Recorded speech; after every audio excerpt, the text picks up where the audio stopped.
¿Alguna vez han pasado por una situación en la que alguien a quien amaban cruzó una línea que nunca debería haberse cruzado? Hoy voy a compartir con ustedes la historia de cómo yo, después de años soportando en silencio, finalmente encontré las fuerzas para decir basta. Si estás viendo esto, por favor, dale like, suscríbete al canal y comenta abajo desde qué ciudad me estás acompañando. Tu presencia aquí significa mucho para mí y saber que no estoy sola en este camino me da fuerza para seguir compartiendo Mi nombre es Cristina, tengo 62 años y durante mucho tiempo pensé que mi vida era exactamente lo que debía ser. Mike y Jovan, a los 19 años, con Fernando, un hombre que conocí en la iglesia del barrio donde crecí, en la zona norte de Madrid. Él era 5 años mayor que yo, trabajaba como mecánico y tenía esa forma seria pero cariñosa que me hacía sentir protegida. Mi madre decía que era un buen partido,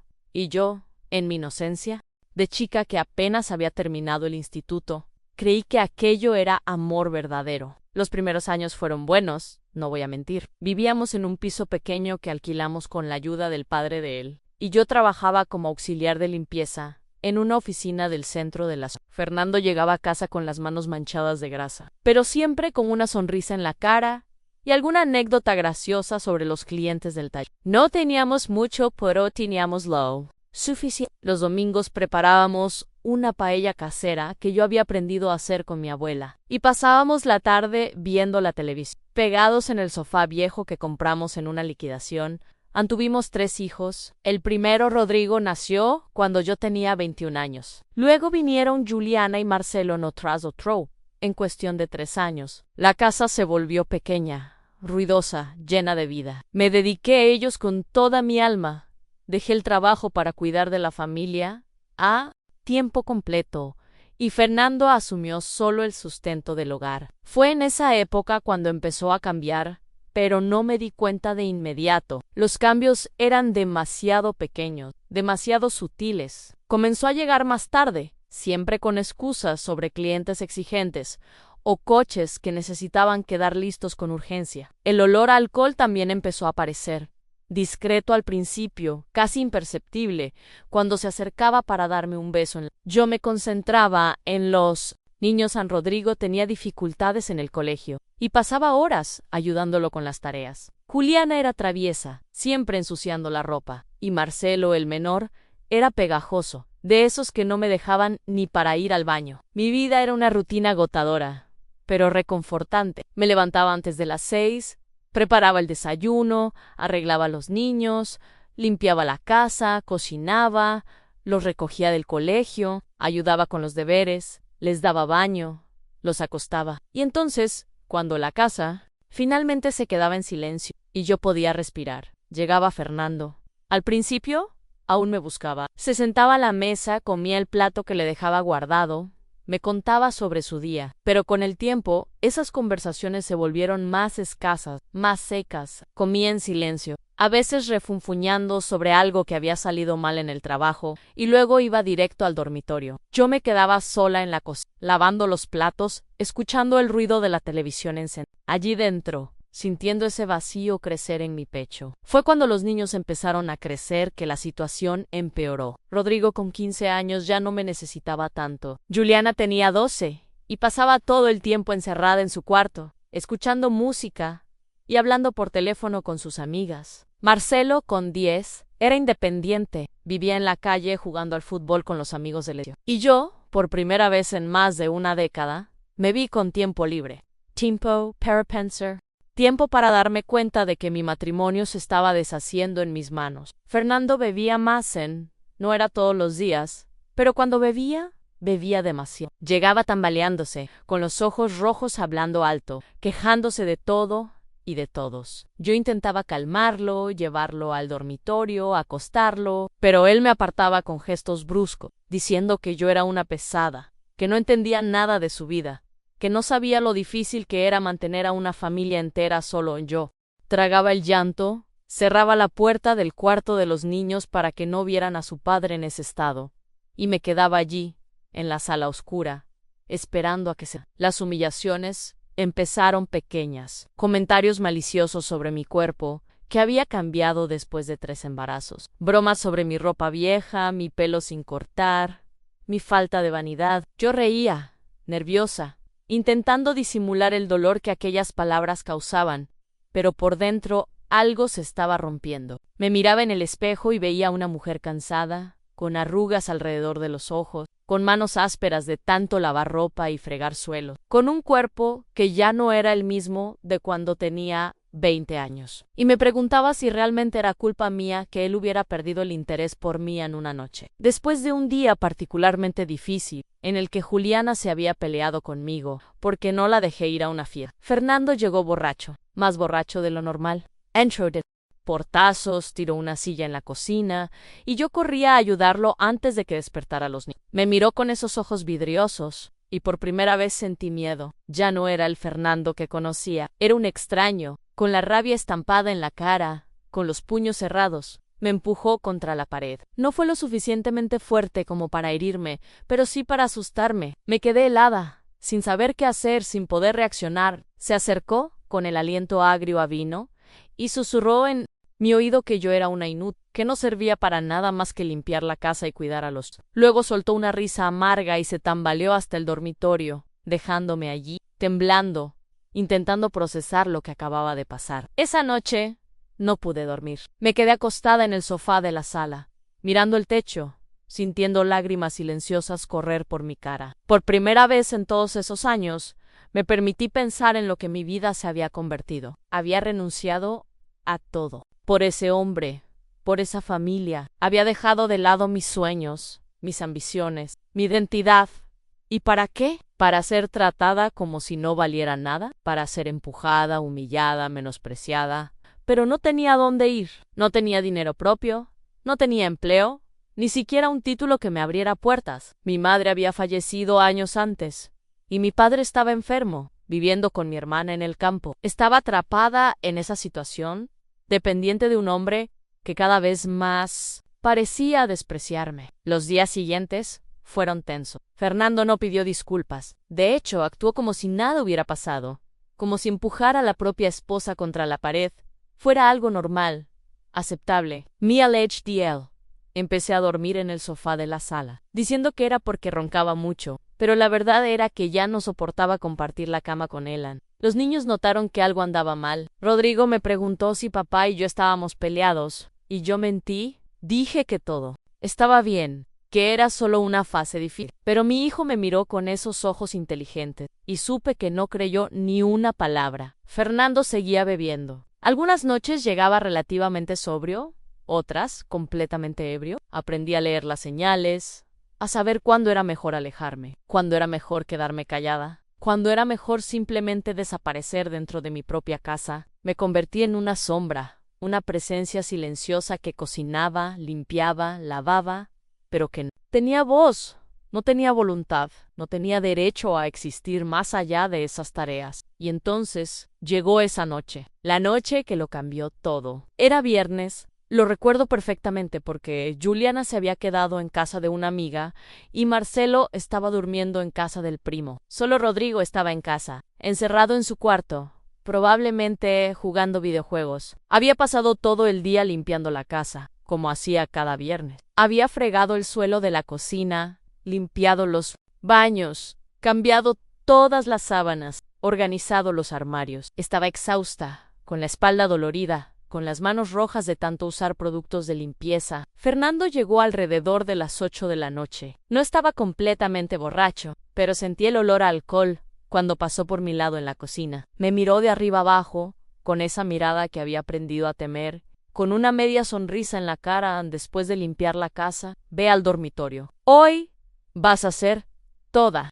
Mian, sentí que se me revolvía el estómago. No era la primera vez que hacía una exigencia así, pero siempre había algo diferente en el tono de voz, en la manera en que me miraba, como si yo no fuera una persona, sino un objeto allí para satisfacerlo. Me quedé parada, con el trapo de cocina en las manos, sin saber qué responder. Se acercó, puso la mano en mi hombro, y sentí cada músculo de mi cuerpo tensarse. ¿Entendiste?, repitió, apretando mi hombro con fuerza. Asentí. Solo para que terminé de limpiar la cocina con las manos temblando. Guardé los últimos platos, Apagué las luces fui al lavabo, me miré en el espejo y vi a una mujer que ya no reconocí. Los ojos estaban vacíos, apagados, la cara estaba cansada, marcada por años de lucha silenciosa, y en ese momento algo dentro de mí se rompió. No fue de repente, fue como si todas las grietas que se habían formado a lo largo de los años finalmente cedieran, y toda la estructura se derrumbara.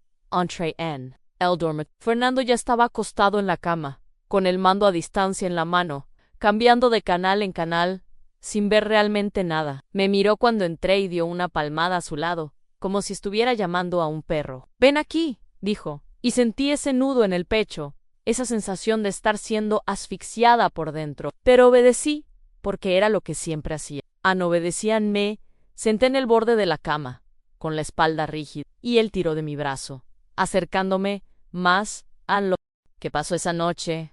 No fue amor, no fue rico, fue una imposición, una demostración de poder, de control. No me tocó con ternura, no me miró a los ojos, no preguntó si quería estar allí. Simplemente usó mi cuerpo como si fuera suyo por derecho, como si mis sentimientos, mis deseos, mi dolor no importaran. Y yo me quedé allí, inmóvil, sintiendo lágrimas silenciosas correr por mi cara, deseando estar en cualquier otro lugar, deseando ser cualquier otra persona. Cuando terminó, se dio la vuelta y se durmió. Simplemente se durmió, como si nada hubiera pasado. Y yo me quedé allí, acostada, mirando el techo en la oscuridad, sintiendo mi cuerpo temblar, sintiendo algo dentro de mí despedazarse por completo. Esa noche tomé una decisión. No fue una decisión consciente, no fue algo que racionalicé o planeé. Fue algo visceral, instintivo. Sabía, en lo más profundo de mi alma, que esa había sido la última vez. La última vez que me tocaría, la última vez que permitiría aquello. En los días siguientes, me mantuve distante. Fernando ni lo notó. O si lo notó, no le importó. Siguió con su rutina, saliendo temprano, llegando tarde, bebiendo, quejándose. Pero yo había cambiado. Algo dentro de mí se había transformado esa noche. Empecé a notar cosas que antes pasaban desapercibidas. La manera en que me hablaba, siempre con desdén, siempre menospreciándome. La manera en que me miraba, o mejor dicho, como no me miraba, como si yo fuera invisible, solo una presencia, de fondo, en su vida. Empecé a recordar cómo era antes de casarme. Era una chica alegre, llena de sueños, de planes. Quería estudiar, quería trabajar, quería conocer el mundo, pero todo eso quedó atrás cuando me casé. No porque alguien me lo prohibiera, sino porque fui moldeada, poco a poco, para creer que mi papel era solo ser esposa y madre, que mis sueños no importaban, que yo no importaba. Una tarde, estaba en la cocina preparando la cena cuando mi vecina, doña Marlene, llamó a la puerta. Era una señora mayor que yo, viuda, que vivía sola en el piso de al lado. Hablábamos de vez en cuando, pero nunca habíamos tenido una conversación profunda. Entró, aceptó el café que le ofrecí y charlamos sobre trivialidades. Pero entonces me miró con esos ojos azules penetrantes y preguntó: ¿Estás bien, Cristina? Últimamente andas con una cara tan triste. Empecé a decir que sí, que solo era cansancio, pero las palabras se me atragantaron, y entonces, sin poder controlarlo, empecé a llorar. No fue un llanto contenido, delicado, fue un sollozo profundo, de esos que vienen del alma, acumulados por años de dolor silencioso. Doña Marlene no dijo nada, solo tomó mi mano y se quedó allí, esperando a que me calmara. Cuando finalmente pude hablarlo con Titadú, conté sobre la bebida, sobre las humillaciones, sobre esa noche horrible, y por primera vez en años, alguien me escuchó, alguien me validó, alguien me dijo que no lo merecía. Doña Marlene había estado casada 40 años con un hombre que según ella también bebía y la trataba mal. Me contó cómo aguantó callada durante décadas, hasta que él murió de cirrosis. Y entonces me dijo algo que se me grabó en la mente en Cristina. Yo pasé toda mi vida esperando que él cambiara, esperando que las cosas mejoraran. Y nunca mejoraron, aun cuando murió. Sentí alivio. Y eso es terrible, ¿sabes? Sentir alivio con la muerte de alguien. Pero fue la única manera que encontré de liberarme. Tú todavía eres joven. Todavía tienes tiempo de empezar de nuevo. No hagas como yo, no esperes hasta que sea demasiado tarde. Esas palabras me impactaron profundamente. Tenía 59 años en ese momento, no era una jovencita, pero tampoco era vieja. Todavía tenía quizás 20, 30 años de vida por delante y quería que esos años fueran diferentes. Quería vivir. No solo sobrevivir. Quería despertar por la mañana sin ese nudo en el pecho, sin tener miedo de cómo llegaría Fernando a casa esa noche. Pero no era fácil. No trabajaba desde hacía décadas. No tenía dinero propio. No tenía a dónde ir. Mis hijos ya eran adultos, pero ninguno estaba en una situación financiera cómoda. Rodrigo se había casado hacía poco y estaba terminando la universidad. Juliana vivía de alquiler y trabajaba como recepcionista, ganando poco. Marcelo todavía estaba haciendo un curso técnico y trabajaba de ayudante en una tienda. No quería ser una carga para ellos. No quería llegar y decir que necesitaba ayuda, que ya no aguantaba vivir con su padre. Empecé a buscar información, no en internet, porque apenas sabía usar el ordenador, sino preguntando a doña Marlene, hablando en voz baja con otras mujeres en la cola del supermercado, en la sala de espera del centro de salud, y descubrí que había lugares que ayudaban a mujeres en mi situación. Descubrí la ley contra la violencia de género, centros de apoyo, casas de acogida, pero también descubrí que dar ese paso, denunciar, salir de casa, era aterrador, porque significaba admitir públicamente que mi matrimonio había fracasado. Significaba enfrentar el juicio de la gente de la familia, de la comunidad. Fernando notó que algo había cambiado. Una noche, llegó a casa relativamente sobrio y me encontró sentada en la sala, cosiendo un pantalón de Marcelo. Se quedó parado en la puerta, observándome, y entonces dijo: Ana, estás rara, ¿qué pasa? Levanté los ojos del trabajo y lo miré. Por primera vez en años. Sostuve su mirada sin apartarla. Nada, respondí, volviendo a coser. Se quedó allí unos segundos más, como si quisiera decir algo, pero acabó encogiéndose de hombros e yendo al dormitorio. Sabía que caminaba sobre una cuerda floja. Fernando era impredecible. Podía pasar días tranquilo y de repente explotar por cualquier motivo. Necesitaba ser cuidadosa, estratégica. Empecé a ahorrar un poco de dinero. Nada muy obvio, solo unos euros aquí y allá que conseguía economizando en las compras del supermercado. Compraba marcas más baratas. Aprovechaba ofertas, y el dinero que sobraba lo escondía en una cajita dentro del armario de la cocina, detrás de las ollas viejas que nadie usaba. También empecé a hablar más con ellos, no directamente sobre lo que pasaba, pero intentando acercarme a ellos de nuevo.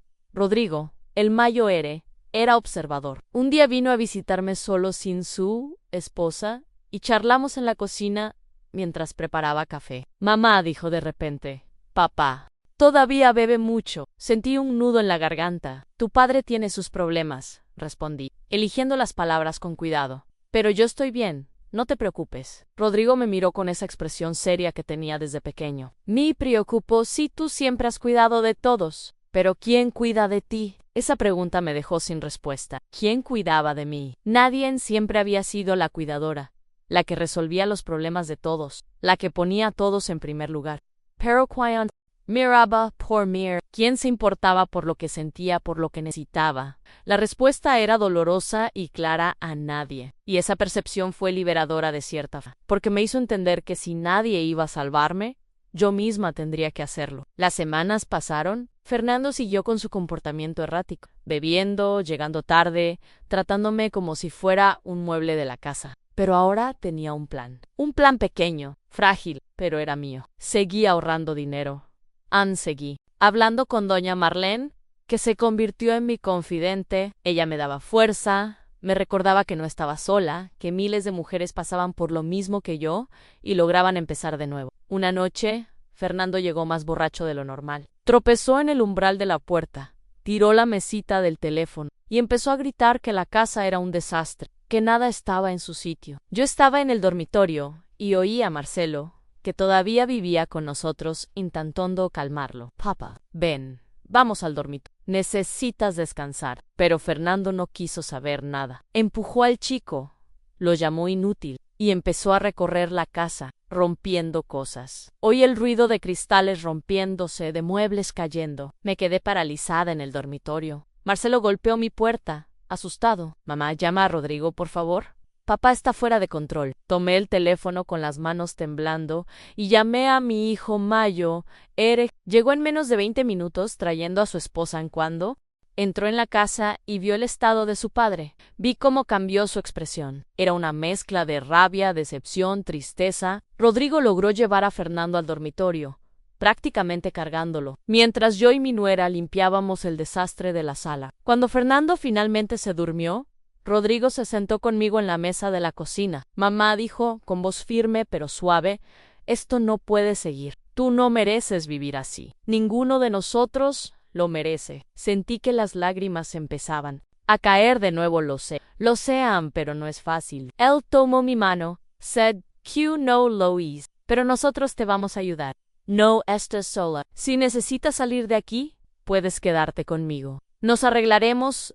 Lo importante es que tú estés bien". Ese fue un punto de inflexión. Saber que mi hijo estaba de mi lado, que entendía, que me apoyaría, me dio una valentía que no sabía que tenía. En los días siguientes, hablé también con Juliana y Marcelo. Ambos ya lo sabían, por supuesto. No sé. Puede esconder ese tipo de cosas de las personas con las que... Me dijeron lo mismo que Rodrigo Ann, que me apoyarían, que me ayudarían, que lo importante era que estuviera bien y segura. Fernando, al despertar al día siguiente, no recordaba nada. Oh, Finja, no recordar. Caminó por la casa, vio los objetos rotos que no había podido arreglar, y preguntó qué había pasado. Llegaste borracho anoche y lo rompiste todo, respondí, sin rodeos. Se quedó en silencio, como procesando la información, y luego murmuró una disculpa, a medias antes de salir al trabajo. Pero yo sabía que volvería a pasar. Y otra vez Ann, y otra Ann, hasta que algo peor ocurriera. Empecé a hacer planes concretos, hablé con una trabajadora social en el centro de salud del barrio, que me orientó sobre mis derechos, sobre los lugares donde podía buscar ayuda, sobre cómo podía obtener una orden de alejamiento si lo necesitaba. Me dio folletos, números de teléfono, me trató con una amabilidad y un respeto que no recibía desde hacía años, y por primera vez empecé a creer que quizás, solo quizás, podría salir de esa situación. Pero la parte más difícil aún estaba por ver. Porque una cosa es planear, otra es ejecutar, una cosa es pensar en irse, otra es realmente recoger tus cosas, mirar a ese hombre con el que pasaste 40 años de tu vida y decir se acabó. Estaba aterrada, aterrada por su reacción, aterrada por el futuro incierto, aterrada por el juicio de los demás, pero más aterrada aún por la idea de pasar el resto de mi vida así, apagada, visible, infeliz. Y entonces pasó algo que lo precipitó todo. Era jueves. Lo recuerdo perfectamente porque era día de mercado en el barrio, y había ido a comprar frutas y verduras. Cuando volví, encontré a Fernando en casa, lo cual era extraño porque debería estar trabajando. Estaba sentado en el sofá, con una botella de vino en la mano, y me miró con esos ojos rojos y llenos de rabia. «Estás pensando en dejarme, ¿verdad?», dijo, y sentí que se me helaba la sangre. «¿Quién te lo dijo?», pregunté, intentando mantener la voz firme. Soltó una risa amarga. «No soy idiota, Cristina. Veo cómo me miras, cómo te alejas de mí. ¿A dónde crees que vas a ir? No eres nada sin mí ni a nadie te va a querer. Eres vieja, fea, tonta. Sin mí no sobrevives». Cada palabra era una puñalada, pero extrañamente, en vez de destruirme, esas palabras me fortalecieron, porque me di cuenta de que tenía miedo. Miedo de perderme, miedo de quedarse solo, miedo de perder el control que siempre había tenido sobre mí, y ese miedo suyo me mostró que tenía más poder del que imaginaba. Lo miré, a ese hombre que un día creí amar, y vi a un extraño, un hombre pequeño, cobarde, que solo se sentía grande, humillando a los demás. Y con una calma que no sabía que poseía, respondí: «Te equivocas, Fernando. Soy muchas cosas, siempre lo fui. Tú nunca lo viste». «Why sí, mi why. No hoy, no mañana, pero me voy porque merezco más que esto. Merezco respeto, merezco dignidad, merezco ser feliz, y contigo nunca voy a tener nada de eso». El silencio que se instaló en la sala fue pesado. Fernando me miró, y por un breve momento vi algo parecido al shock en su... No esperaba que reaccionara, que tuviera voz, que me defendiera. Durante todos esos años, siempre había bajado la cabeza, siempre había aceptado, siempre había tragado el llanto y seguía adelante. Pero algo se había roto definitivamente. Dentro de mí esa noche terrible, y ya no había vuelta atrás. Se levantó tambaleante de la silla, con la botella aún en la mano, y dio un paso hacia mí. «Te vas a arrepentir», dijo, con la voz arrastrada por el alcohol. «Vas a terminar en la calle, sola, sin nadie. Vas a morir de hambre. Vas a suplicar que te acepte de vuelta. Pero no retrocede». Mi quid ale, de pie, sosteniendo las bolsas del mercado, mirándolo directamente a los ojos. «Si es así, que sea, pero no me quedo ni un día más en esta casa siendo tratada como si no valiera nada». Levantó la mano y por un instante pensé que me iba a golpear. Pero entonces oímos la puerta principal abrirse. Era Marcelo, llegando antes de clase. Se detuvo en la entrada de la sala, mirando la escena, sintiendo la tensión en el aire. «¿Qué pasa?», preguntó, con voz cargada de preocupación. Fernando bajó la mano, dio media vuelta y fue al dormitorio, cerrando la puerta con tanta fuerza que los cuadros en la pared temblaron ante mí. Quedé allí, temblando de pies a cabeza. Marcelo se acercó y me abrazó. «Mamá, tenemos que sacarte de aquí hoy ahora.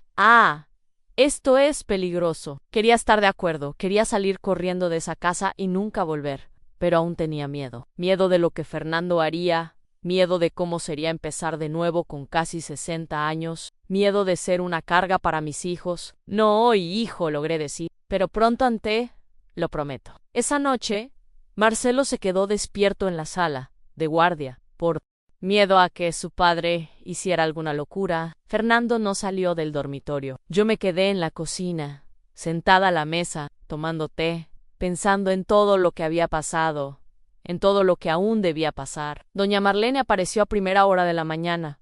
Había oído los gritos a través de la pared fina del piso. «Cristina, tienes que salir de ahí». Hoy gritó, «Mañana puede hacer algo peor». Sabía que tenía razón. Sabía que la violencia, cuando empieza a escalar, rara vez se detiene sola.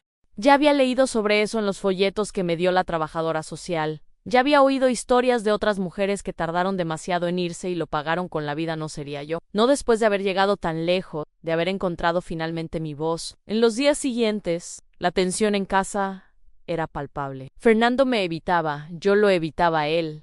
A él vivíamos como extraños en la misma casa, pasando uno al lado del otro en los pasillos, sin intercambiar una palabra. Pero su mirada sobre mí, esa mirada cargada de rabia y resentimiento, había notado que estaba perdiendo el control, y eso lo hacía aún más peligroso hacia leer mis planes. Hablé largamente con Rodrigo, que me aseguró que podía quedarme en su casa el tiempo que fuera necesario. Su esposa Carolina también fue muy acogedora. «Tía Cristina, eres más que bienvenida. Nos organizaremos, te arreglaremos un rinconcito, y todo saldrá bien». Esas palabras me llenaron de gratitud y esperanza. Empecé a separar mis cosas discretamente. No tenía mucho, después de todo. Algo de ropa, algunos documentos, fotografías de los hijos cuando eran pequeños, la bisutería que había sido de mi madre. Todo cabía en 2 maletas viejas que guardaba al fondo del armario. Marcelo me ayudó a llevar las maletas a su cuarto, escondidas, hasta el día en que finalmente me fuera. También busqué orientación jurídica. Fui a un punto de atención gratuita de la Abogacía del Estado, donde una abogada muy amable me explicó mis derechos, la posibilidad de pedir una orden de protección, cómo sería el proceso de separación. Me dijo que, considerando el tiempo de matrimonio y el hecho de que no tenía ingresos propios, tendría derecho a una pensión alimenticia. Eso me alivió un poco, saber que no quedaría completamente desamparada financieramente. Pero lo que más me ayudó fue el grupo de apoyo que me indicó la trabajadora social. Era un grupo de mujeres que habían pasado o estaban pasando por situaciones de violencia doméstica. Nos reuníamos una vez por semana en un salón de la parroquia del barrio, y allí por primera vez no me sentí sola. Había mujeres más jóvenes que yo, había mujeres mayores, había mujeres que ya habían salido, y mujeres que aún estaban intentando reunir valor. Todas compartíamos nuestras historias, nuestros dolores, nuestros miedos y también nuestra fuerza. Fue en una de esas reuniones donde conocí a Rosalind, una señora de 65 años que Había dejado a su marido abusivo después de 42 años de matrimonio. Me contó lo difícil que fue al principio, cómo tuvo que empezar de cero, viviendo en un cuartito alquilado, trabajando como limpiadora para mantenerse. Pero me dijo también que nunca se arrepintió, que la paz que sintió al dormir sola, sin miedo, sin angustia, valía cualquier dificultad material que hubiera enfrentado. Esas mujeres se convirtieron en mi red de apoyo. Me llamaban, me enviaban mensajes, me recordaban que era fuerte, que lo lograría, que al otro lado de esa situación había una vida mejor esperándome. Y yo hacía lo mismo por ellas. Nos sosteníamos mutuamente, creando una hermandad nacida del dolor compartido, pero también de la esperanza compartida. Fernando empezó a notar que algo cambiaba. Intentó, de forma torpe, ser más amable. Un día llegó a casa con flores, algo que no hacía desde hacía décadas. Lo siento, Cris. Sé que he bebido demasiado. Voy a parar. Te lo prometo, voy a ser mejor. Miré esas flores marchitas en su mano y sentí una tristeza profunda, porque sabía que eso era solo parte del ciclo. La explosión de rabia, luego las disculpas, luego un periodo de luna de miel, y luego todo volvía a empezar. Había pasado tantas veces a lo largo de los años, y ya no estaba dispuesta a vivir en esa montaña rusa. Gracias por las flores, Fernando, dije, tomándolas de su mano. Pero eso no cambia nada. Se quedó mirándome, confundido. ¿Entendieran? ¿Podemos hablar?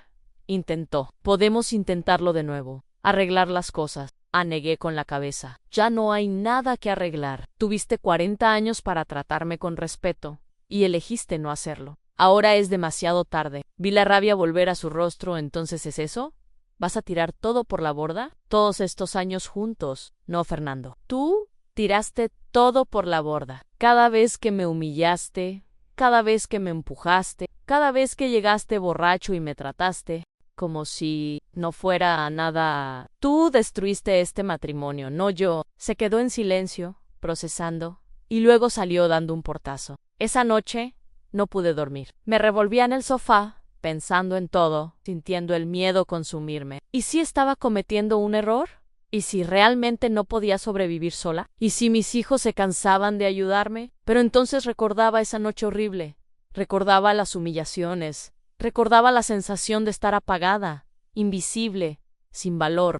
Why sabía que cualquier futuro incierto era mejor que ese presente doloroso. La gota que colmó el vaso llegó un lunes. Fernando había faltado al trabajo y estaba bebiendo desde temprano. Cuando volví de la calle, donde había ido a comprar pan, estaba completamente borracho, tambaleándose por la casa, rompiendo cosas. Intenté pasar de largo, ir al cuarto de Marcelo, encerrarme allí, pero me agarró del brazo con fuerza, haciéndome daño. No vas a ningún lado, gruñó. Eres mía, ¿entendiste? Intenté soltar, pero apretó más fuerte. Fernando, me estás haciendo daño, suelta mi brazo. Me empujó contra la pared y por primera vez sentí miedo real.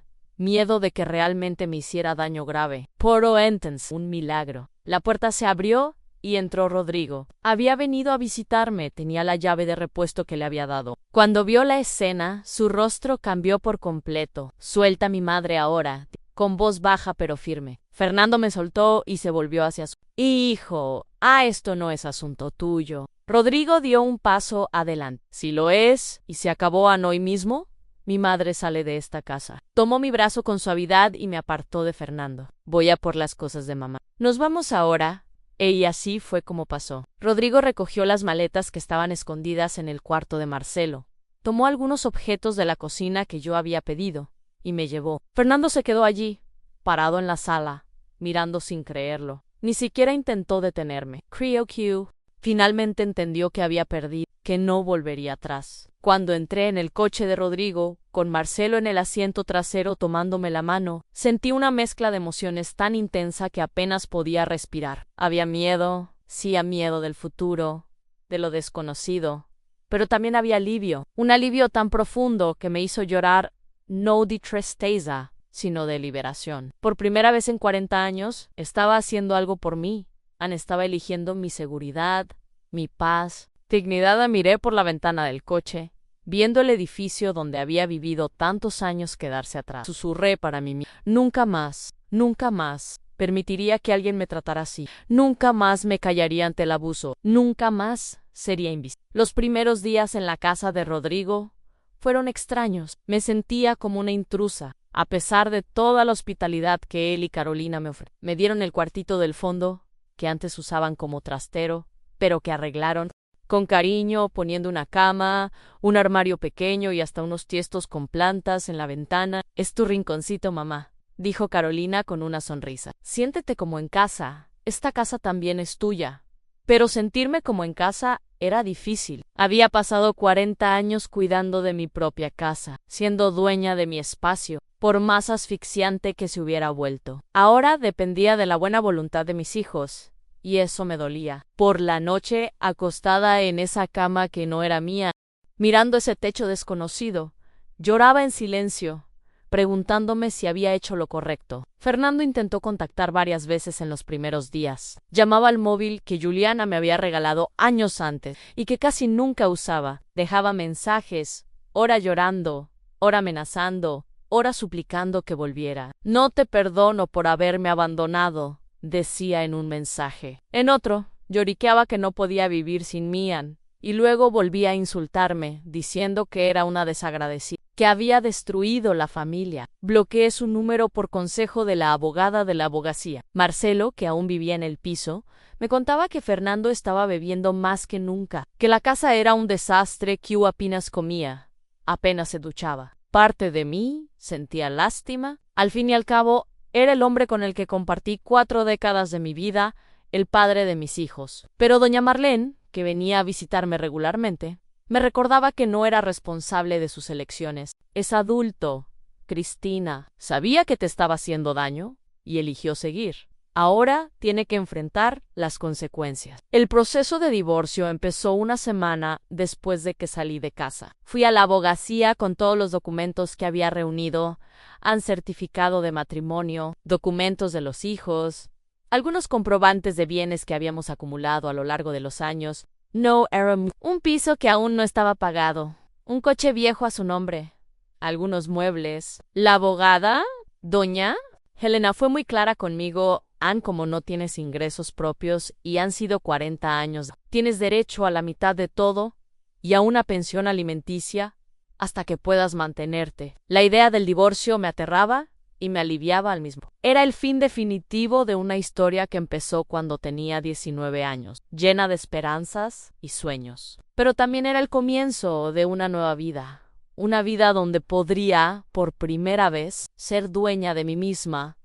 Fernando fue notificado judicialmente. Y entonces, como temía, las cosas empeoraron. Apareció en la casa de Rodrigo una noche, completamente borracho, gritando en la calle, quería verme. Rodrigo bajó, intentó hablar con él, pero Fernando estaba fuera de sí. Llamó a nuestro hijo traidor, dijo que se había puesto en mi contra. Llamaron a la policía y se llevaron a Fernando. Esa misma noche, la abogada consiguió una orden de protección de urgencia. Fernando tenía prohibido acercarse a mí a menos de 200 metros. Cuando recibí la noticia de la orden de protección, me sentí más segura, pero también profundamente triste. Había llegado a ese punto. El hombre con el que juré amor eterno delante de Dios y de toda nuestra familia ahora estaba legalmente prohibido de acercarse a mí. ¿Cómo habían desandado tanto las cosas? Pero sabía la respuesta. Habían desandado poco a poco, en un proceso lento y doloroso que había ignorado por años, siempre esperando que cambiara, siempre culpándome por el fracaso de nuestro matrimonio. El proceso judicial empezó a avanzar. Había audiencias, documentos para firmar, decisiones que tomar. Fernando impugnó casi todo. Dijo que no merecía pensión porque había abandonado el hogar. Dijo que el piso era solo suyo porque estaba a su nombre. Dijo que yo había puesto a los hijos en su contra. Con cada nueva impugnación, me sentía más agotada, más desgastada. ¿Por qué no podía simplemente dejarme ir en paz? Donna Helena me explicó que eso era común, que muchos hombres abusivos, cuando pierden el control sobre su pareja, intentan mantener ese control a través del proceso judicial, dificultando cada paso, impugnando cada coma. Es lo que llamamos violencia judicial, dijo. Pero no te preocupes, el juez verá a través de eso, y vamos a luchar por cada derecho. Durante ese período tuve que empezar a reconstruirme financieramente. No podía depender eternamente de la buena voluntad de mis hijos. Busqué trabajo, pero fue difícil. ¿Quién iba a contratar a una mujer de 60 años, sin experiencia laboral reciente, con solo el instituto? Fui a varias entrevistas para puestos de limpiadora, cocinera, auxiliar de limpieza. Algunos me miraban con lástima, otros con desdén. Una mujer de tu edad debería estar jubilada, no buscando empleo, dijo, sin intentar disimular el prejuicio Anne, pero no me rendí. Finalmente conseguí 2 trabajos como limpiadora, 3 veces por semana en cada casa. El dinero era poco, pero era mío. Conseguido con mi propio esfuerzo, con mi propia dignidad. Cuando recibí el primer pago, lloré. Lloré de agotamiento, porque el trabajo era pesado y mi cuerpo ya no era el de 20 años atrás. Pero lloré también de orgullo, porque ese dinero representaba mi independencia, mi libertad. La revelación más impactante llegó una tarde de jueves. Marcelo había ido al piso a buscar algunas cosas que aún eran mías, y encontró a Fernando con una mujer mujer mucho más joven, que Marcelo reconoció como clienta del taller. Cuando mi hijo me lo contó, me quedé en shock, no porque sintiera celos, sino porque me hizo darme cuenta de que quizás Fernando nunca había sido fiel durante todo ese tiempo. ¿Cuántas otras mujeres había habido a lo largo de los años? ¿Cuántas veces me había traicionado mientras yo estaba en casa, cuidando de los hijos, lavando su ropa, preparando su comida? Juliana se enfureció cuando lo supo. Tenía valor para tratarte así, para humillarte, para hacerte sentir que no valías nada, y todo el tiempo estaba con otras. Mamá, ¿qué clase de hombre es ese? No tenía respuesta. Solo sé que eso, de alguna forma, me liberó de cualquier culpa residual que aún llevaba. No había sido culpa mía, nunca lo había sido. Fernando era simplemente un hombre egoísta, que siempre había pensado solo en sí mismo, en sus deseos, en sus necesidades, sin importarle a quién dañara en el campo. Usé esa información en el... Doña Elena pidió una investigación, y descubrimos que Fernando tenía una cuenta bancaria oculta, donde depositaba parte del dinero que ganaba, dinero que decía no tener, mientras yo pasaba necesidad en casa, haciendo milagros para estirar el presupuesto, comprando comida más barata, remendando ropa vieja. Al juez no le gustó nada cuando lo descubrió. Fernando tuvo que presentar todos los extractos bancarios, y quedó demostrado que tenía muchos más recursos de los que alegaba. En la audiencia más difícil fue cuando tuvimos que vernos cara a cara por primera vez desde que salí de casa. Era una audiencia de conciliación, donde el juez intentaría que llegáramos a un acuerdo sobre la división de bienes y la pensión. Cuando entré en esa sala y vi a Fernando sentado allí, con su abogado al lado, se me aceleró el corazón. Estaba más delgado, con ojeras profundas, el pelo más gris, pero la mirada seguía siendo la misma. Esa mirada llena de resentimiento. El juez intentó mediar, propuso que el piso se vendiera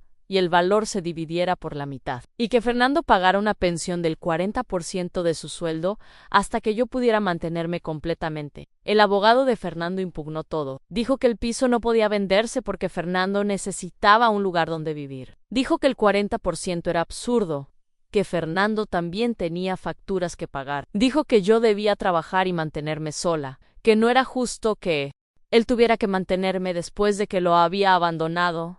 No pude contenerme. Me levanté de la silla, miré directamente a Fernando y dije que yo te abandoné. Yo, después de 40 años dedicándome a ti, criando a tus hijos, cuidando de tu casa, soportando tus humillaciones, tus traiciones, tu alcohol, tu falta de respeto, ¿yo te abandoné?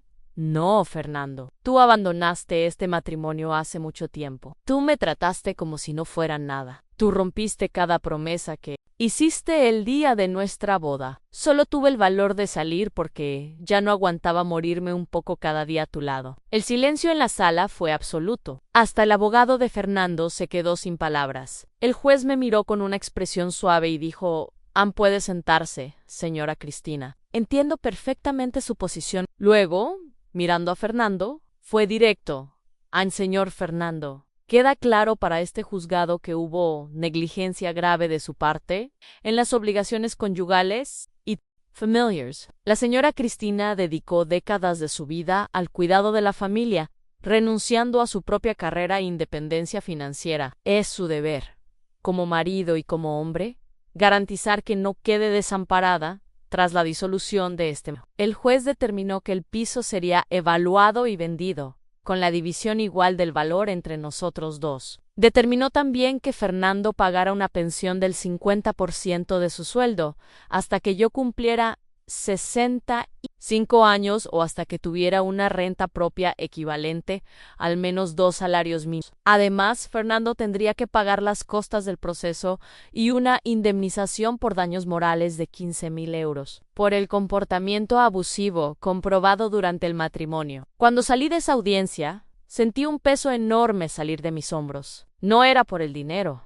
aunque el dinero era importante para mi supervivencia, era por el reconocimiento oficial por parte de la justicia, de que había sido víctima, de que había sufrido, de que merecía reparación. Alguien en posición de autoridad había mirado mi historia y dicho, no estás equivocada, fuiste maltratada, y eso no está bien. Rodrigo y Juliana me abrazaron a la salida del juzgado. Mamá, estoy tan orgullosa de ti, dijo Juliana, con lágrimas. Fuiste tan fuerte ahí dentro. Pero yo no me sentía fuerte, me sentía agotada, emocionalmente destrozada. Ese enfrentamiento había reabierto heridas que intentaba curar, me había hecho revivir momentos que quería olvidar, pero también había sido necesario para que hubiera justicia, para que hubiera cierre. Los meses siguientes fueron de adaptación. Seguí trabajando como limpiadora y el dinero que ganaba, junto con la pensión que Fernando empezó a pagar tras la decisión judicial,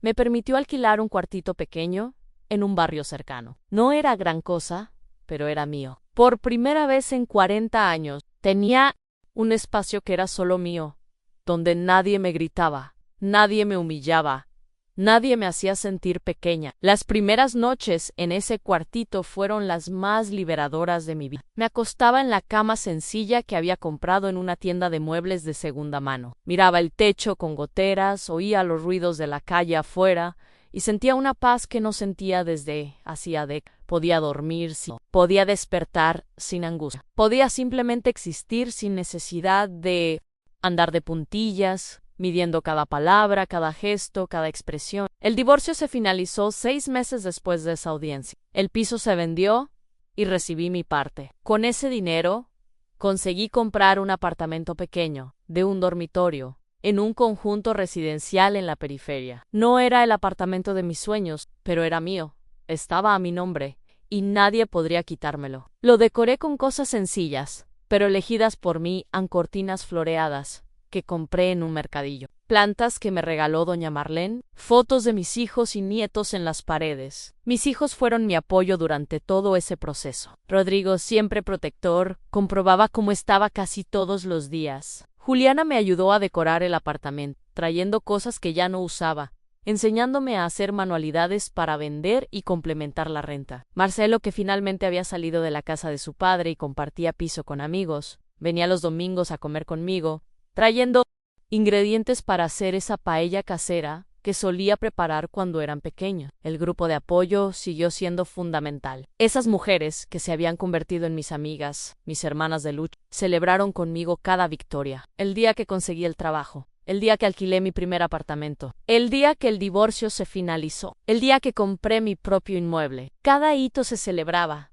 porque todas sabíamos lo que costaba llegar allí, cuánto valor se necesitaba para dar cada paso. Rosalind, esa señora que tanto me había inspirado al principio, se convirtió en una gran amiga. Tenía una fuerza, una alegría de vivir que era contagiosa, a pesar de todo lo que había pasado. Nos encontrábamos para tomar café, charlábamos durante horas, compartíamos recetas, consejos de trabajo, desahogos. Me enseñó que era posible reconstruir la vida a cualquier edad, que nunca era demasiado tarde para empezar de nuevo. Pero no todo fue fácil. Había días en que la soledad pesaba, días en que me sorprendía pensando en los momentos buenos del matrimonio, en los raros momentos en que Fernando había sido cariñoso, atento, días en que me preguntaba si había hecho lo correcto, si no debería haber intentado una vez más, darle otra oportunidad. En esos días, llamaba a alguien del grupo o a uno de mis hijos, y me recordaban por qué me había ido. Me recordaban las noches de terror, las humillaciones, la violencia, y volvía al presente agradecida por haber tenido el valor de partir. Fernando intentó contactar algunas veces en los primeros meses, mensajes a través de Marcelo pidiendo hablar, diciendo que estaba arrepentido, que quería otra oportunidad, pero me mantuve firme. No respondía, no cedía, porque sabía que si volvía, todo empezaría de nuevo. El ciclo de abuso no se rompe con promesas, se rompe con acción. Y Fernando nunca había mostrado disposición real para cambiar. Con el tiempo, los mensajes cesaron. Soup, poor miss. Hijos que estaba viviendo con esa mujer que Marcelo había visto en el piso. Parte de mí sintió lástima, porque sabía lo que le esperaba. Pero era su elección, su camino. El mío ya lo había hecho. Empecé a redescubrir quién era más allá de esposa y madre. Me matriculé en un curso de alfabetización para adultos en la escuela del barrio, donde finalmente aprendí a usar bien el ordenador, a navegar por internet, a escribir correos. Parecía una tontería, pero para mí era una revolución. De repente, tenía acceso a un mundo que antes estaba cerrado para mí.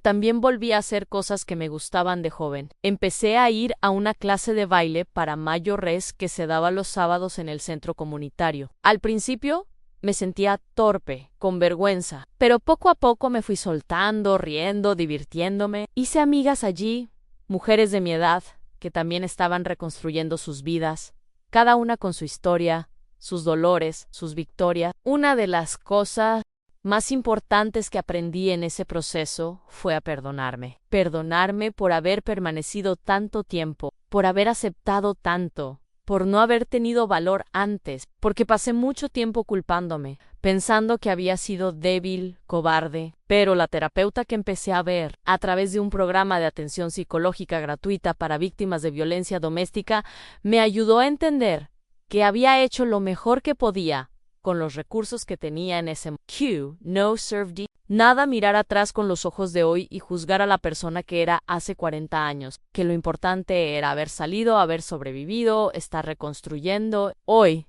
3 años después de haber salido de esa casa, puedo decir que soy feliz. No es una felicidad perfecta, sin problemas, sin desafíos. Todavía trabajo duro, todavía tengo facturas que pagar, todavía tengo días difíciles. Mi cuerpo duele del trabajo pesado y a veces me preocupo por el futuro, por lo que será cuando ya no pueda trabajar, pero es una felicidad real, conquistada con mucho sudor y lágrimas. Es la felicidad de despertar por la mañana y no tener miedo, de dormir por la noche en paz, de mirarme al espejo y reconocer a la persona que está allí. Mis hijos están bien. Rodrigo está terminando el posgrado y fue ascendido en el trabajo. Juliana conoció a un chico que la trata con respeto y cariño, y están prometidos. Marcelo aprobó una oposición y finalmente consiguió estabilidad financiera. Why? Yo me convertí en abuela por segunda vez hace 6 meses. La hija de Rodrigo, una niña preciosa que llamaron Sofía, y que me mira con esos ojitos curiosos y me hace reír con sus muecas. Cuando tomo a Sofía en brazos, pienso en todo lo que pasé, en todo lo que soy, y pienso en la mujer que es. Hago una promesa silenciosa para ella. Haré todo lo que esté en mi mano para que crezca, sabiendo su valor, sabiendo que merece respeto, sabiendo que nunca, jamás debe aceptarse, tratada como menos de lo que merece. Le contaré mi historia cuando sea mayor, no para asustarla, sino para fortalecerla. Porque ese es el mensaje que quiero dejarles a ustedes que me están escuchando ahora, sea mujer u hombre, joven o mayor. Si estás en una relación donde no te respetan, donde te humillan, te menosprecian, te hacen daño física o emocionalmente, sabe que no estás solo y sabe que es posible salir. No es fácil, no voy a mentir. Es aterrador, es difícil, requerirá un valor que quizás ni sepas que tienes, pero es posible. Y al otro lado de ese miedo, de ese proceso doloroso, hay una vida mejor esperando. No importa cuánto tiempo hayas estado, no importa tu edad, no importa si tienes recursos económicos o no. Hay ayuda disponible. Hay personas que te acogerán, te orientarán, te apoyarán. No tienes que hacerlo sola. Llama al 016 si eres mujer en situación de violencia. Busca la abogacía del Estado. Busca grupos de apoyo en tu comunidad. Habla con personas de confianza. Da el primer paso, por pequeño que sea. Y si conoces a alguien que está pasando por esto, no juzgues. No preguntes por qué no se va, por qué se queda. Ofrece apoyo, ofrece escucha, ofrece un hombro amigo. A veces eso es lo que marca la diferencia. Love you, para mí, fueron las doña Marlenes, las Rosilenes, las doña Elenas de la vida las que me dieron fuerza para seguir adelante. Hoy, con 62 años, puedo decir que finalmente estoy viviendo. No solo sobreviviendo, sino viviendo, tomando decisiones, haciendo elecciones, construyendo mi propia historia. Y esa historia, por más dolorosa que haya sido en muchos capítulos, está finalmente en mis manos para escribirla. Entonces, si estás ahí, atrapado en una situación parecida a la que yo viví, sabe que hay esperanza. Hay vida después del abuso. Hay felicidad después del dolor. Y tú lo mereces. Mereces paz, mereces respeto, mereces amor verdadero. No te rindas contigo mismo porque eres mucho más fuerte de lo que... Y para terminar, quiero agradecerles a ustedes que se quedaron hasta escuchando mi historia. Espero que de alguna forma haya tocado su corazón o ayudado a alguien que necesita oír que no está solo. Dale like, suscríbete al canal y cuéntame en los comentarios desde dónde estás viendo esto. Tu presencia aquí me fortalece y me recuerda que compartir nuestras historias puede transformar vidas. Muchas gracias y que Dios bendiga a cada uno.